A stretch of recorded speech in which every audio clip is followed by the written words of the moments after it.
My name is Marie-Claire Seeley, working at the University of Adelaide under Professor Dennis Lau. The research focus of my PhD was that of looking at postural orthostatic tachycardia syndrome, and that's a condition of the autonomic nervous system that often affects the heart.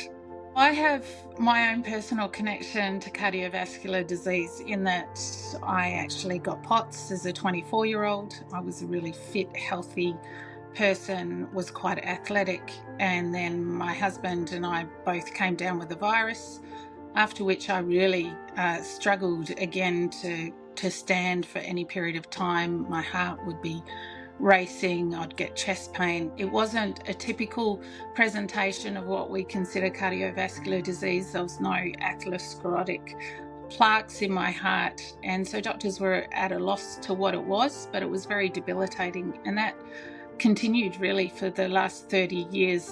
And it wasn't until many years later that I discovered what the condition was. And this is an area of cardiovascular research that is really opening up now that we have more focus on women-specific illnesses and trying to understand the female hormone interplay with cardiovascular disease. When we commenced this study, we started a patient registry. We really hoped that what we could do is show some evidence that this was a problem, and that actually happened very quickly, and we were able to apply for an ICD code, and that actually was accepted by the Australian government and will be implemented next year.